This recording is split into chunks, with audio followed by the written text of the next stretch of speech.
নমস্কার, আপনাদের প্রত্যেককে নিয়ে শুরু করছি আমাদের আজকের অনুষ্ঠান। আমাদের জীবনে জ্যোতিষের প্রভাব মানেই হচ্ছে গ্রহ এবং উপগ্রহ যেগুলো রয়েছে মহাকাশে, তার প্রভাবের মাধ্যমে আমাদের জীবনের যে বিস্তার সেটাকে দেখে নেওয়া। আর সে কথা বলতে গেলে অবশ্যই চাঁদের কথা আসে, এবং চাঁদকে নিয়ে যেমন কবিগুরু রবীন্দ্রনাথ ঠাকুর বলেছিলেন, চাঁদের হাসি বাঁধ ভেঙেছে, উছলে পড়ে আলো, ও রজনী গন্ধা তোমার গন্ধ সুধা ঢালো। চাঁদ মানেই হচ্ছে সৌন্দর্য, চাঁদ মানেই হচ্ছে স্নিগ্ধতা, মায়া, মমতা, একাগ্রতা। এই চাঁদের প্রভাব আপনার জীবনে কতটা পড়তে পারে, এবং চন্দ্রবর্ণ মানেই হচ্ছে শুভ্র। তো আপনার জীবনে এই চাঁদের ভূমিকা কতটা, মানে চাঁদের এই চন্দ্রের জায়গাটা যদি শুভ হয় তাহলে আপনি কতটা ভালো থাকতে পারেন, এবং অশুভ হলে সেখান থেকে আপনার কতটা অশুভ প্রভাব পড়তে পারে, সেটা অবশ্যই আপনাদের তো জানতে হবে। কারণ জ্যোতিষ হচ্ছে একটা ক্যালকুলেশন, এবং সেই ক্যালকুলেশন করার জন্য অবশ্যই এমন একজন বিশেষজ্ঞ ব্যক্তিত্বের কাছে পৌঁছতে হবে যিনি ক্যালকুলেশনটা জানেন। আপনারা যদি তার কাছে পৌঁছবার মানে একজন সঠিক জ্যোতিষ ব্যক্তিত্বের কাছে না পৌঁছিয়ে এমন মানুষের কাছে পৌঁছে গেলেন যিনি আদৌ কোনোদিনও অঙ্ক ব্যাপারে কিছু জানেনই না, তাহলে সেই ভুলভাল ক্যালকুলেশনের মাধ্যমে আপনার জীবন একটা অশুভ দিকের এগিয়ে যাবে, বা আপনার জীবনের যে মূল লক্ষ্য সেখানে কিন্তু আপনি কোনো দিনও পৌঁছতে পারবেন না। আর জ্যোতিষার্ণব গৌরবের কথা বলতে গেলে আপনারা জানেন, যেহেতু তিনি বিজ্ঞানের ছাত্র, তাই এই যে হিসেব নিকেশের জায়গাটা তিনি কিন্তু ভীষণ ভালো রপ্ত করেছেন। আসলে শুধুমাত্র একদিন দুদিন দু বছর মানে শিক্ষা গ্রহণ করেই তো তিনি জ্যোতিষ হয়ে ওঠেননি, তাই পুরো জায়গাটাকে তিনি কিন্তু বিস্তারিতভাবে শিখেছেন, জেনেছেন, এবং তার রক্তেও রয়েছে এই জ্যোতিষের প্রভাব। এই বিভিন্ন কারণে আজকে তার বলা বক্তব্যগুলোর ওপর আমরা কিন্তু একদম চোখ বুঝে নির্ভর করতে পারি। আর তাই সেই চন্দ্রের প্রভাব আপনার জীবনে কতখানি রয়েছে, চাঁদ মামা আপনাকে কতটা কি করতে পারে, সেই বিস্তারিত আলোচনায় আজকের অনুষ্ঠানে আপনাদের জন্য উপস্থিত আছেন জ্যোতিষার্ণব গৌরব। স্বাগত জানাই, নমস্কার। নমস্কার। আজকে খুব গুরুত্বপূর্ণ একটা উপগ্রহ যেটা হচ্ছে চাঁদ, তাই তো? আমাদের মানে ন্যাচারাল স্যাটেলাইট, পৃথিবীর ন্যাচারাল স্যাটেলাইট, তাই তো? তো সেইটার প্রভাব কিন্তু আমাদের জীবনে কিন্তু অপরিসীম, এটা কিন্তু কোনো রকমভাবে অস্বীকার করা যায় না। যেমন আমাদের জন্মছকে যখন আমাদের কেউ জন্মাচ্ছে, সেই জন্মানোর সময় চন্দ্র যে রাশিতে যত ডিগ্রিতে আছে সেটা কিন্তু খুব ভালো করে বিচার্য, কারণ তবেই কিন্তু তার রাশিটা বোঝা যায়। আমরা এটা জানি যে কোনো ছকে চন্দ্র যে ঘরে বসে আছে সেটা হচ্ছে তার রাশি। তার মানে বোঝাই যাচ্ছে যে একটা রাশির যেমন প্রভাব আপনার জীবনে মানে প্রচুরভাবে কিন্তু নিয়ে আসে, তাহলে চন্দ্র কিন্তু সেই জায়গাটায় কিন্তু হোল্ড করছে। তো চন্দ্র একবারেই কিন্তু হেরাফেরা নয়, বরঞ্চ বলতে গেলে সব থেকে গুরুত্বপূর্ণ আপনার জীবনে কিন্তু চন্দ্র। কেন, সেইগুলোর দিকে এবার আসবো, যে কেন চন্দ্রটাকে ভালো করে দেখা উচিত। ধরুন আপনি কোনো ব্যবসা করতে শুরু করেছেন, হতে পারে ব্যবসা করছেন বা কোনো কাজকর্মে কিছুতে একটা পরীক্ষা দিচ্ছেন, ইয়ে করছেন বিভিন্ন রকমভাবে, কিন্তু কি হচ্ছে, অকৃতকার্য হচ্ছেন। দেখা যাচ্ছে ব্যবসায় কোনো রকমভাবে লাভ করতে পারছেন না, ব্যবসা বারবার লোকসান হচ্ছে, ডুবে যাচ্ছেন, বিভিন্ন রকমভাবে প্রবলেম দেনায় জড়িয়ে যাচ্ছেন, নিজের পায়ে দাঁড়াতে পারছেন না নিজে চেষ্টা করে। এটারও কিন্তু কারণ হতে পারে জানেন কি, চন্দ্রের দ্বিতীয় ঘরের গ্রহ। চন্দ্রের যে দ্বিতীয় ঘর, চন্দ্রের পরের যে ঘর, সেই ঘরে যদি রবি ভিন্ন অন্য কোনো গ্রহ থাকে তাহলে কিন্তু সেটা খুব ভালো, সেটাকে বলা হয় সুনফা যোগ। এই সুনফা যোগ থাকলে মানুষ নিজের প্রচেষ্টায় দাঁড়িয়ে উঠতে পারে যে কোনো কিছুতে, ঠিক আছে? নিজের কর্মক্ষমতায় বলুন, নিজের প্রচেষ্টায় বলুন, নিজের নাম করে। এবার যত ভালো গ্রহ থাকবে বা যত ভালো পজিশানে থাকবে, চন্দ্রের দ্বিতীয় ঘরটা যদি ধরুন সাপোজ বৃহস্পতি আছে, এবার বৃহস্পতির ধরুন এটা কর্কটটা ধরুন পড়েছে, কর্কটটা ধরুন চন্দ্র যেখানে আছে, মানে মিথুন কারোর হয়তো যদি রাশি হয়, সেক্ষেত্রে ধরুন তার দ্বিতীয় স্থানে বৃহস্পতি বসে আছে, অর্থাৎ কর্কটের ঘরে বৃহস্পতি তুঙ্গি ডিগ্রি পেয়ে গেছে। সেক্ষেত্রে কিন্তু তার যে সুনফা যোগ সেটা কিন্তু খুব পাওয়ারফুল, অর্থাৎ সে নাম করবেই, যেদিকেই যাবে তার যেদিকে আর কি ন্যাক আছে বা যেদিকে তার ছক বলছে সেই প্রফেশনে যদি সে যায় তার কিন্তু সেদিকে উন্নতি একদম অবশ্যম্ভাবী হবেই। কিন্তু যদি সেই ঘরে গ্রহ না থাকে বা সেই ঘরে যদি রবি বস থাকে তাহলে কিন্তু তার সুনফা যোগটাকে নষ্ট করছে। তখন কিন্তু সে বারবার প্রচেষ্টা করেও কোনো কাজে সাফল্য পাবে না, যেহেতু তার দ্বিতীয় ঘরটা ডিস্টার্ব চন্দ্রের রাশির থেকে। তাহলে দ্বিতীয় ঘরটাকে তখন ঠিক করতে হবে। তাহলে এই প্রতিকার কিন্তু আপনাকে করে দেবে না অ্যাস্ট্রোলজার, এই প্রতিকার কিন্তু কোনো জ্যোতিষী আপনাকে বলবে না, কারণ তারা এই জায়গাগুলো দেখেও না, বলেও না। এইগুলো আমি বিভিন্ন রকমভাবে স্টাডি করতে করতে, কারণ ছোটোর থেকে আপনারা শুনেছেন জিনিসটা, জানেনও যে আমি যে ফ্যামিলিতে বড় হয়েছি সে ফ্যামিলির আমার পূর্বপুরুষ থেকে চলে আসছে এই পরম্পরা। তো আমি সেই জিনিসটা দেখে দেখেই বড় হয়েছি, সেই জিনিসগুলো নিজেকে রপ্ত করেছি বিভিন্ন রকম, ছোটোর থেকে আমি এই সাবজেক্টের মধ্যে রয়েছি। তো এইগুলো কিন্তু আমার হাতে কলমে শিক্ষা বা বিভিন্ন রকমভাবে এগুলো কিন্তু এক্সপিরিয়েন্স বলুন যাই বলুন, এগুলো কিন্তু তৈরি হয়েছে, যেগুলো কিন্তু কোনো বই বা ইয়েতে কিন্তু সচরাচর পাবেন না। আজকালকার যারা শুধু বই পড়ে চলে আসছে বা হচ্ছে সেই ধরনের কিন্তু অ্যাস্ট্রোলজার আপনাকে বলতে পারবে না, বা যারা গুগল ঘাটছে তারাও কিন্তু বলতে পারবে না। কারণ এগুলো কিন্তু একটা পারিবারিক বলুন ইয়ে বলুন সেই ধরনের একটা শিক্ষা থাকে, যেখান থেকে কিন্তু কিছু তাদের কিন্তু গুপ্তবিদ্যা বা কিছু জিনিস থাকে যেগুলো কিন্তু সচরাচর সহজে কিন্তু পাওয়া যায় না। তো সেই জিনিসটা কিন্তু বহু আশীর্বাদ বা ইয়ে থাকলে তবে কিন্তু এগুলো পাওয়া যায়। তো সেইটাই বলা যে এই দ্বিতীয় ঘরটাকে যদি আপনার ঠিক করে দেওয়া যায় তখন কিন্তু আপনার দেখা যাবে আপনার কর্মের জায়গাটা ঠিক হয়ে গেছে। তার মানে এইটা কিন্তু আপনাকে কি কেউ বলেছে? আমি হলফ করে বলতে পারি কেউ আপনাকে এটা বলেনি যে আপনার চন্দ্রের দ্বিতীয় ঘর আপনার ডিস্টার্ব আছে, সেই কারণে আপনি নিজের পায়ে দাঁড়াতে পারছেন না। কিন্তু আমি বলবো, কারণ এই জিনিসটা ঘটে, এটা করে আমি বহু রেজাল্ট আমি পেয়েছি, বহুজনকে এই প্রতিকার করে তাদের ঠিকঠাক জায়গায় দাঁড় করিয়ে দিতে পেরেছি। সেই কারণেই আমি এই জায়গাগুলো নিয়ে বলি, যাতে আপনারাও জিনিসগুলো নিয়ে সচেতন হতে পারেন। অবশ্যই এই ভিডিওটা, আজকের ভিডিওটা একটু ইম্পর্টেন্ট ভিডিও হতে চলেছে, কারণ শেষের দিকে আমি কিছু বাস্তু নিয়েও কিছু টোটকা দেব, যেগুলো যাদের আপনাদের বাস্তু দোষ রয়েছে তারা এই টোটকাগুলো পালন করলে কিছুটা হলেও বাস্তুর নেগেটিভিটিটা কমিয়ে দিতে পারবেন, নিজেরাই ঘরে এগুলো করতে পারবেন। সেই রকম কিছু টোটকা কিন্তু আজকে আমি দেবো, সেটা লাস্টে রয়েছে। তার আগে আমি একটু চন্দ্র নিয়ে আজকে বলবো। তো এই যে সুনফা যোগ বললাম, এই সুনফা যোগ কখন হচ্ছে? যখন চন্দ্রের দ্বিতীয় ঘর অথবা চতুর্থ ঘর, এই দুটো জায়গায় রবি ভিন্ন যদি অন্য কোনো গ্রহ, ভালো শুভ গ্রহ বা কিছু হয় বসে থাকে, তাহলে কিন্তু আমরা সুনফা যোগ, অর্থাৎ নিজের প্রচেষ্টায় নিজে দাঁড়াতে পারবেন সেরকম একটা যোগ। আর যদি দশমে বা দ্বাদশে এই দুটো ঘরে যদি আপনার কোনো রবি ছাড়া অন্য কোনো গ্রহ বসে থাকে, তাহলে কিন্তু আপনি কোনো অনুগ্রহ বা কিছু পেয়ে, সে বাবার থেকেই হোক বা কোনো আত্মীয় স্বজনের থেকেই হোক বা কোনো কেউ ভালো কোনো হিতাকাঙ্ক্ষী যেই হোক আপনার, যার থেকেই হোক কিছু আপনি কিছু পাবেন, কিছু পেয়ে নিজে দাঁড়াবেন। ঠিক আছে, আপনি নিজের ক্ষমতায় নয়, আপনি কিন্তু কোনো রকম অনুগ্রহ পেয়ে দাঁড়াবেন। এইটা কিন্তু অনফা যোগ বলা হয়। যে যদি আপনার চন্দ্রের দ্বাদশে অথবা দশম ঘরে যদি রবি ছাড়া অন্য কোনো গ্রহ থাকে, তখন সেটাকে বলা হচ্ছে অনফা যোগ। এই যোগ যদি থাকে তাহলে কিন্তু আপনি প্রাপ্তি যোগ ঘটবে, সেই প্রাপ্তি যোগ বা কিছু আপনি সাহায্য পেয়ে তবে কিন্তু আপনি আপনার নিজের কর্মস্থলে হোক বা জীবনে হোক দাঁড়াতে পারবেন। তাহলে এইটা একটা ব্যাপার, এটা হচ্ছে অনফা যোগ। এবার যাদের এই দুটো জিনিসই থাকে, অর্থাৎ চন্দ্রের দ্বিতীয় ঘর, দ্বাদশ ঘর অথবা চতুর্থ দশম ঘর, এই দুটো ঘরেই যদি গ্রহ থাকে, ভালো গ্রহ রবি ছাড়া, তাহলে কিন্তু তাদেরটাকে বলা হয় দূরধুরা যোগ, যেটা কিন্তু অনফা এবং সুনফা দুটো মিলিয়ে তৈরি হয়।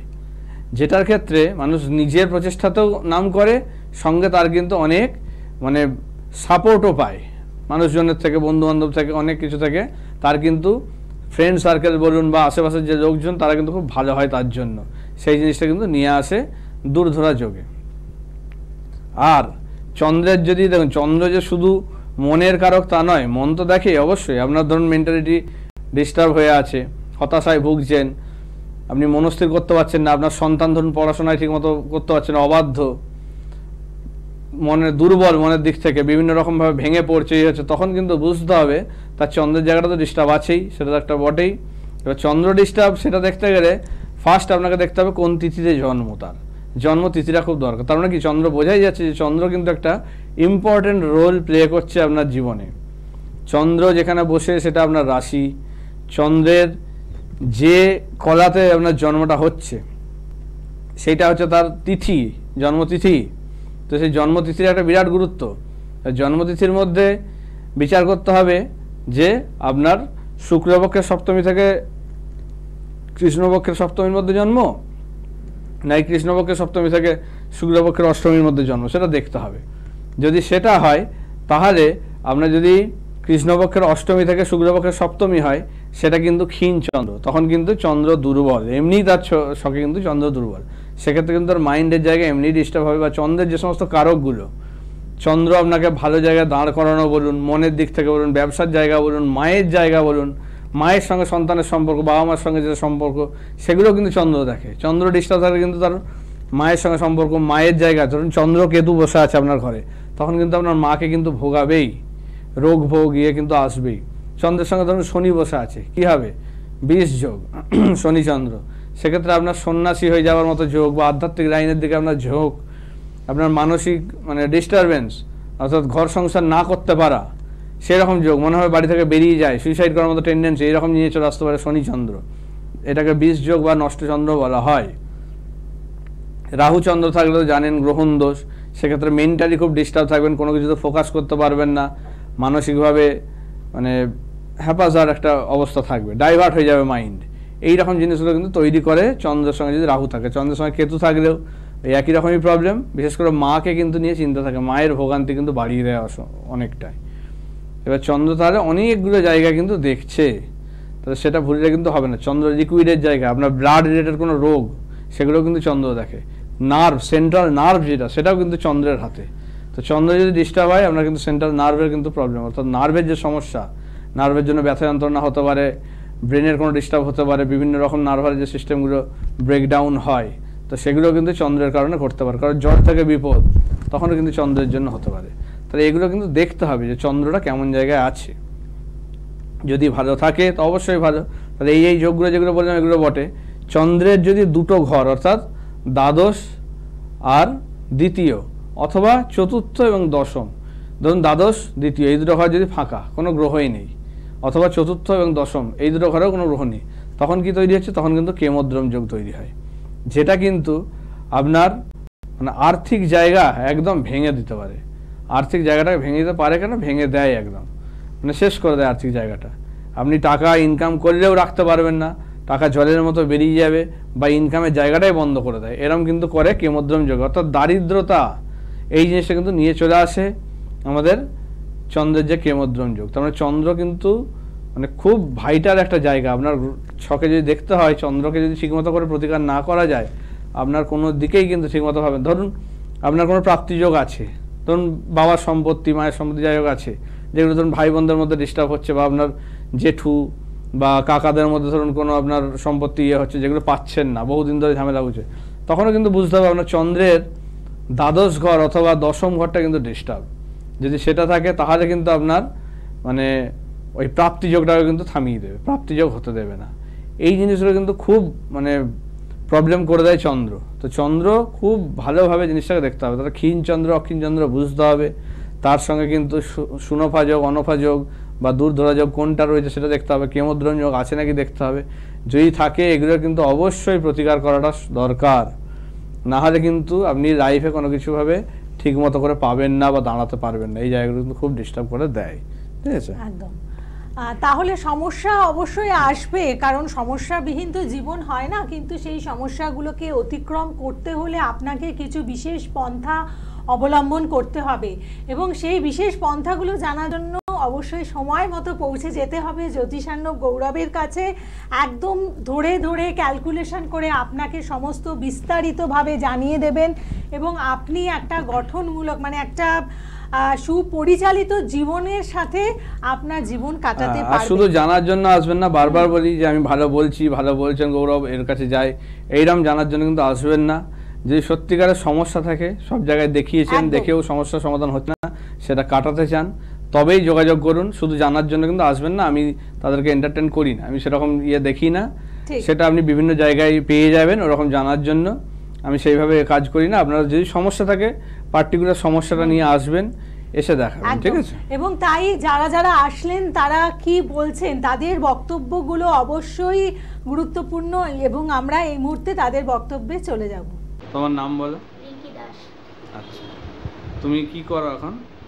আমি এখন পুলিশে চাকরি করি। আচ্ছা, তুমি কার কাছে এসেছিলে? গৌরবদার কাছে এসেছিলাম, কিন্তু আমি 2 বছর আগে খুবই অসুস্থ হয়ে গেছিলাম। হ্যাঁ, কি সমস্যা ছিল? করতে করতে বাড়ি চলে গেছিলাম। আচ্ছা, কি সমস্যা হয়েছিল? সমস্যা বলতে আমি কারোর সাথে মিশতে পারতাম না, বাইরে বেরোতে পারতাম না, হাঁটতে পারতাম না, বিছানায় শুয়ে থাকতাম। শয্যাশায়ী হয়ে গেছিল, তাই তো? শয্যাশায়ী হয়ে গেছিলাম। সেটা 2 বছর ধরে চলছিল এরকম? 2 বছর ধরে চলছিল। হঠাৎ এই গৌরবদার সাথে আমার পরিচয় হলো। হ্যাঁ, গৌরবদাকে দেখিয়ে আমি এখন অনেকটা ঠিক আছি, আমি আবার চাকরিতে জয়েন করেছি। বাহ, তো এটা কতদিনের মধ্যে তাও হলো মোটামুটি তোমার একদম? 2 বছর হয়ে গেছে, কিন্তু আমি জয়েন করলাম মানে 1 মাস আগে। আচ্ছা, মানে প্রতিকার করার কতদিনের মধ্যে তুমি মোটামুটি এটা জয়েন করতে পারলে? প্রতিকার করার 2 মাস। 2 মাসের মধ্যে মোটামুটি এখন জয়েন করেছো। এখন তাহলে অনেকটা আগের থেকে ঠিক আছে, তাই তো? অনেকটা সুস্থ আছি, আগের থেকে অনেকটা সুস্থ আছি। তো তুমি কোনোদিন ভেবেছিলে আবার চাকরিতে জয়েন করতে পারবে? আমি ভেবেছিলাম হয়তো কোনোদিনই আমি উঠতেই পারবো না, আমি দাঁড়াতেই পারবো না, আমার সব মেরুদণ্ড যেন ভেঙে গেছে এরকম ভাবছিলাম। হ্যাঁ, তো এখন আমি উঠতেই পারবো না ভেবেছিলাম। তাহলে এখন আবার সবই করছো আগের মতন? অনেক কিছু আগের মতো করছি, আগের মতো চেষ্টা করছি, অনেকটা ঠিক হয়েছি, কিছুটা এখনো বাকি আছে, ওটা ঠিক হয়ে যাবে। যাক, খুব ভালো লাগলো শুনে। খুব ভালো করে এগিয়ে যাও, কোনো অসুবিধা নেই, ঠিক আছে? আপনার নাম বলুন। চিত্রা বর্ধন। আচ্ছা, আপনি কি এখানে কার কাছে এসেছিলেন? কার কাছে এসেছি? নামটা? জ্যোতিষানা গৌরবের কাছে। আচ্ছা, কি কারণে এসেছিলেন? হ্যাঁ, আমি আমার ছেলের ব্যাপারেই এসেছিলাম। ছেলের রোগ ভোগ, চাকরির জন্য, সবকিছুর জন্য আমার সব সার্থক হয়ে গেছে। ছেলের চাকরি হয়েছে? হ্যাঁ, ছেলের চাকরি হয়েছে। যাক, দাদার কাছে আসার পর আমার সব সার্থক হয়েছে। যাক, আমার নিজের বাড়ি ঘর দরের ব্যাপারেও এসেছিলাম, সবকিছুই আমার যাক, সার্থক হয়েছে। ঠিক আছে, ভালো থাকবেন। আমরা বিভিন্ন জনের বক্তব্য শুনে আবার আমাদের অনুষ্ঠান মানে আলোচনামূলক অনুষ্ঠানে ফিরে আসলাম। অতএব বুঝতেই পাচ্ছেন যে সময় মতো আপনাদের একটু পৌঁছে যেতে হবে, তাহলেই কিন্তু অনেক সমস্যার সমাধান আপনি করে নিতে পারেন এবং জীবনের যে গতিটা সেটাকে অনেকটা দ্রুততর করে ফেলতে পারেন। আসলে উদ্যোগটা না নিলে কিন্তু সমস্যাগুলো আরও জটিল থেকে জটিলতর হবে এবং আপনি পিছিয়ে যাবেন। সে কারণেই একটু সময় থাকতে যোগাযোগ করতে হবে। এবং বাস্তুর জায়গাটা জ্যোতিষার্ণব গৌরব কিন্তু ভীষণভাবে প্রাধান্য দিয়ে থাকেন, সেই কারণে বাস্তু ভিজিটও করেন, বাস্তু যজ্ঞেরও আয়োজন করেন প্রয়োজন যদি মনে করেন। এবং যারা বাস্তুযজ্ঞ করাতে চাইছেন বা সামনে কোনো শুভ অনুষ্ঠান আছে, সেই সময় আপনারা হয়তো একটা যজ্ঞ করাবেন মনে করেছেন, কিন্তু ভালো কারোর সন্ধান করতে পাচ্ছেন না, জ্যোতিষার্ণব গৌরবের সাথে আপনারা যোগাযোগ করুন, বুকিং নাম্বারে ফোন করুন। তো এখন আমরা আবার কিছু আলোচনায় আসবো এবং সেটা বাস্তু সংক্রান্ত, তাই তো? হ্যাঁ, কিছু আমাদের বিভিন্ন রকম বাস্তুর প্রবলেম থাকে, আমরা জানি, আমরা বিভিন্ন রকম অ্যাস্ট্রোলজার দেখিয়েও সেগুলো জেনেছি বা আমরা নিজেরাও বুঝতে পারি, কারণ টিভি প্রোগ্রামে বিভিন্ন রকম বাস্তু নিয়ে আলোচনা হয়। সেক্ষেত্রে আমরা দেখতে দেখতে শুনে শুনে এখন জেনে গেছি অনেক কিছুই, যে কোনটা করা উচিত নয়, কোনটা করা উচিত, যেগুলো আপনাদের হয়ে গেছে প্রবলেম। ধরুন টয়লেট কোন দিকে করা উচিত, বা রান্নাঘর কোন দিকে হওয়া উচিত, বা বাড়ির বেডরুম কী কী ঠাকুর রাখা উচিত, কী কী গাছ রাখা উচিত, টয়লেটের পাশে রান্নাঘর রাখা উচিত নয়, এই ধরনের বিভিন্ন রকম কিন্তু জিনিস আমরা জেনে গেছি। তো সেইগুলোর কারণে কি হয়, বিভিন্ন রকম বাস্তু সমস্যা আছে, মানে মানসিক ডিস্টারবেন্স বলুন, আর্থিক প্রবলেম বলুন, জ্বরের মতো টাকা বেরিয়ে যাচ্ছে, সন্তানরা অবাধ্য, সন্তানের সঙ্গে সুসম্পর্ক বজায় থাকছে না, স্বামী স্ত্রীর মধ্যে ঝগড়া ঝামেলা এগুলো তৈরি হচ্ছে। তো সেইগুলোর কিছু আজকে আমি টোটকা বলবো, যেগুলো অবশ্যই পালন করুন, আপনাদের কিন্তু এই বাস্তুদোষ থেকে অনেকটা বাঁচাবে। যেমন সন্দক লবণ, এটা কিন্তু বাস্তুদোষের জন্য ভীষণ গুরুত্বপূর্ণ। এটাকে যদি আপনি একটু জলের মধ্যে অল্প একটু মিশিয়ে যদি ঘর মুছতে পারেন, আপনার কিন্তু বাড়ির নেগেটিভিটি কিন্তু অনেকটাই কমে যাবে। আর সঙ্গে এটাকে বাড়ির কোনো মানে দক্ষিণ পূর্ব দিকে বাড়ির কোনো একটা উঁচু জায়গাতে কোনো একটা পাত্রে করে রেখে দিন এবং অল্টারনেট ডেতে চেঞ্জ করবেন, একদিন ছাড়া চেঞ্জ করবেন জিনিসটা। ধরুন আজকে রাখলেন, কালকে বাদ দিয়ে আবার পরশু চেঞ্জ করবেন, এরকম করে করে অল্প রাখবেন, বেশি রাখার দরকার নেই। সন্দক লবণের টুকরো একটা রেখে দিন। এটা হচ্ছে কিন্তু খুব ভালো কাজ দেবে বাস্তুর নেগেটিভিটি তৈরি কমানোর জন্য। আচ্ছা, কর্পূরটাও কিন্তু মানে বাস্তুর যে মানে ধরুন কোনো রকম ক্ষতি হয়েছে বা শত্রু তার থেকে প্রবলেমে পড়ছেন, বাস্তুতে বিভিন্ন রকম প্রবলেম করছে, কনস্ট্রাকশনে কিছু প্রবলেম হয়ে গেছে, সেক্ষেত্রে কিন্তু কর্পূরটা কিন্তু ভীষণ ভালো কাজ দেয়। কারণ ধরুন কোনো অশরীরী কিছু প্রবলেম ফিল করছেন বা কোনো রকম ভৌতিক কিছু ঘটনা ঘটছে বাড়িতে, বিভিন্ন রকম ডিস্টারবেন্স হচ্ছে, তো সেক্ষেত্রে আপনারা কিন্তু এই কর্পূর আপনারা মানে একটা পাত্রে সেটা কিন্তু নিয়ে কোনো উত্তর দিকের কিন্তু কোনো উঁচু জায়গায় রেখে দিতে পারেন। ওই যে কর্পূরের যে ক্রিস্টালগুলো পাওয়া যায়, যে চৌকো চৌকো কিউবগুলো পাওয়া যায়, সেগুলোকে নিয়ে 2টো কর্পূর রেখে দিন। সেটা মঙ্গলবার দিনে রাখবেন। আবার যখন ওটা উবে যাবে পুরোটা, তখন আবার চেঞ্জ করবেন। সেই পরের চেঞ্জটা যেদিনে যাবে সেই তারপরে আপনি চেঞ্জ করে দিন, অসুবিধা নেই, কোনো দিনের অসুবিধা নেই। কিন্তু প্রথম যেদিন করছেন সেটা মঙ্গলবার অবশ্যই হতে হবে, সেটা খেয়াল রাখবেন, ঠিক আছে? বাড়িতে ধরুন সুসম্পর্ক বজায় থাকছে না, বাস্তুদোষের জন্য প্রবলেম হচ্ছে, সেটাকে আপনারা কিছুটা করতে পারেন। বাড়ির বেডরুমের মধ্যে ফ্যামিলি গ্রুপ ফটো আপনারা ইস্টের দিকে, অথবা মানে ইস্টের দিকেই বেটার সব থেকে, পূর্ব দিকে দেওয়ালে যদি রাখতে পারেন খুব ভালো হয়।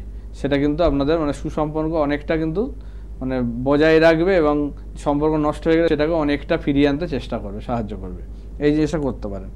তারপর ধরুন বাড়িতে কোনো রকম আয় উন্নতি হচ্ছে না, কোনো চাকরি বাকরি ঠিকমতো হচ্ছে না, বিয়ে হচ্ছে না, কোনো শুভ কাজ হতে দিচ্ছে না, সৌভাগ্য চলে গেছে বলতে গেলে, যেটা দুর্ভাগ্যযোগ, তখন কি করবেন? যে ঘোড়ার নাড় যেটা পাওয়া যায়, সেই ঘোড়ার খুরের নাড় যেটা, সেটাকে নিয়ে মানে ইউ শেপের হয়তো আপনারা উপরের দিকটা, মানে যেদিকটা খোলা দিক মুখটা, সেটা উপরের দিকে রেখে মানে ইউ এরকমভাবেই আপনি মেন দরজায় পেরেক বা কিছু দিয়ে ওটা লাগিয়ে দিন। খেয়াল রাখবেন ওপেন যেটা বা খোলা মুখটা ওপরের দিকে থাকবে, তাহলে কিন্তু সৌভাগ্য আপনাদের তৈরি করবে। নিচের দিকে কখনোই করবেন না, তাহলে কিন্তু সৌভাগ্য আবার মানে দূরে নিয়ে চলে যাবে, অর্থাৎ দুর্ভাগ্য যোগ তৈরি করবে। সেটা কিন্তু এবার এইটা দেখুন, এটা যদি বাস্তু যোগ্য করে কেউ করে সেটা আলাদা জিনিস, কিন্তু এমনি নর্মালি যদি বাড়িতে লাগান তাহলে কিন্তু ওপরের দিকে মুখটা রেখে লাগাতে হবে, তাহলে কিন্তু এটা বাড়িতে সৌভাগ্য নিয়ে আসবে। এটা কিন্তু সৌভাগ্যের ইয়ে। আচ্ছা, বাড়ির যে এন্ট্রান্স মেন দরজা যেটা, সেই জায়গাটাতেও মানে আমরা অনেক সময় করি কি, যে আলোর যে পরিমাণটা সেটা কিন্তু খুব কম দিই, মানে ওই জায়গায় একদম ডিম লাইট, হালকা একদম আলো, মানে খুব একটা উজ্জ্বল আলো দিই না, কারেন্ট ইলেকট্রিসিটির জন্য, এর জন্য, এসবের জন্য করে রাখি, কিন্তু এটা একদমই ভুল।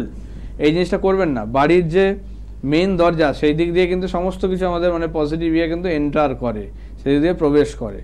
বাড়ির দরজাটা একটা মেন একটা গুরুত্বপূর্ণ জায়গা নিয়ে বসে থাকে একটা বাস্তুর, তো সেইখানে কিন্তু মানে আপনাকে আলোক উজ্জ্বল বা অতিরিক্ত উজ্জ্বল আলো, বা যেদিকে কিন্তু মানে ভালো মতো দেখা যাবে সেরকম আলো, সেই আলো কিন্তু সেখানে রাখতে হবে, যাতে সেই জায়গাটা মানে অন্ধকার বা ডাল না হয়, সেটা কিন্তু খেয়াল রাখতে হবে। তবে কিন্তু আপনার বাড়িতে কিন্তু মানে সুখ সমৃদ্ধি বলুন, উন্নতি বলুন, সমস্ত কিছু দিক থেকে কিন্তু সাহায্য করবে। এগুলো কিন্তু অবশ্যই খেয়াল রাখতে হবে।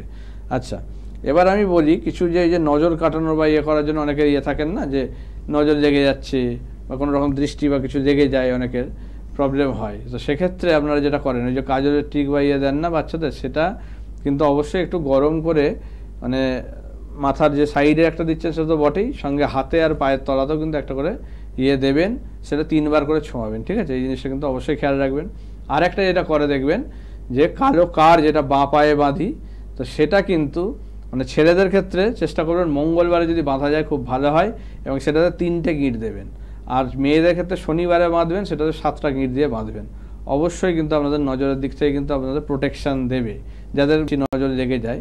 এবার এইটাও কিন্তু একটা ব্যাপার থাকে, কাদের লাগে, তাদের কিন্তু মঙ্গল বা শনির জায়গায় কিন্তু কোনো ডিস্টার্ব থাকে, সেটাও কিন্তু ছক থেকে বোঝা যায়, সেটাও ঠিক করে দেওয়া যায়। সেক্ষেত্রে আর এগুলো কোনো ধারণার দরকার পড়ে না। তাও এগুলো কিছুটা হলে প্রোটেক্ট করবে যখন কিছু আপনার রেমেডি নেওয়া নেই। এই জিনিসগুলো অবশ্যই খেয়াল রাখুন, ঠিক আছে? মঙ্গলের প্রভাবটা কিন্তু খুব মানে ডিস্টার্ব করে। মঙ্গলের যে মাঙ্গলিক দোষ, সেটা যেটা বলি আমরা, এই মাঙ্গলিক দোষ কিন্তু মানুষের মানে অনেক রকম জায়গা ডিস্টার্ব করে, শুধু বিবাহিত জীবন নয়, বিয়ের জায়গাটা তো ডিস্টার্ব করেই, কিন্তু এর সঙ্গে কিন্তু আর্থিক জায়গা, সুখ সমৃদ্ধির জায়গা, অনেক কিছুই কিন্তু প্রবলেম করে দেয়। তো এইগুলো কিন্তু অবশ্যই খেয়াল রাখতে হবে, ভালো করে বুঝতে হবে আপনার কি দোষ আছে, কি ধরনের আছে, কিভাবে সেটা প্রতিকার করা উচিত। অবশ্যই আজকের অনুষ্ঠান এতটুকুই। সকলে ভালো থাকুন। নমস্কার। নমস্কার।